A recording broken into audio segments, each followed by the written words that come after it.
សួស្តីបងប្អូនទាំងអស់គ្នាចាថ្ងៃហ្នឹងគឺខ្ញុំមានដំណឹងល្អចាចង់ប្រាប់បងប្អូនអញ្ចឹងណាចា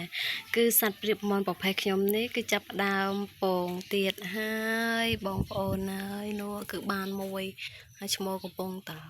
ក្រាបអញ្ចឹងណាបងប្អូនបើបងប្អូនចង់មើលពងវាខ្ញុំអាចឲ្យបងប្អូនមើលបានចាំមើលណានេះតែនឃើញទេអូឃើញវាកាចណាវាអត់ឲ្យយើងប៉ះពាល់ទេបងប្អូនអើយចានិយាយរួមកូនព្រាបមន់នេះនេះកូនពីរនេះវាអត់តន់ធំស្រួលបួទេបងប្អូនចាប៉ុន្តែវាចាប់ផ្ដើមពងមកមួយទៀតហើយចាប្រហែលជា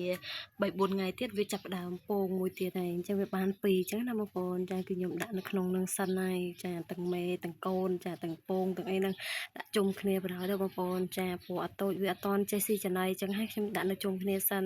តែបើសិនជាថ្ងៃណាតែវាធំចាវាចេះស៊ីចំណីខ្លួនឯងគឺខ្ញុំចាប់ផ្ដើមប្របែកកូនព្រាបមន់2នោះចាទៅដាក់នៅក្នុងទ្រុងធំហ្នឹងបងប្អូនណាចា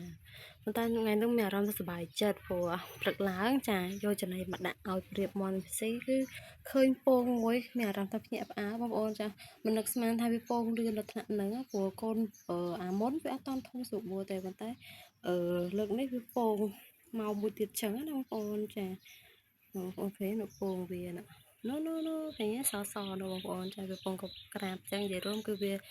ក្រាបម្ដងម្នាក់ឈ្មោះម្ដងមីញីម្ដងចឹងណាបងប្អូននោះឃើញពងវាចាពងវាប៉ុណ្្នឹងឯងបងប្អូនចាទូចដូចពង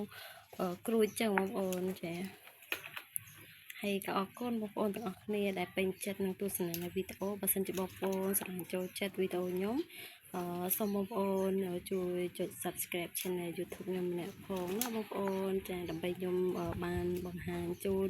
ចាវីដេអូថ្មីប្លែកៗអំពីសត្វព្រាបមន់ដែលខ្ញុំបានចិញ្ចឹមនៅផ្ទះជូនបងប្អូនទស្សនាបន្ថែមទៀតចាអរគុណសូមជម្រាបលា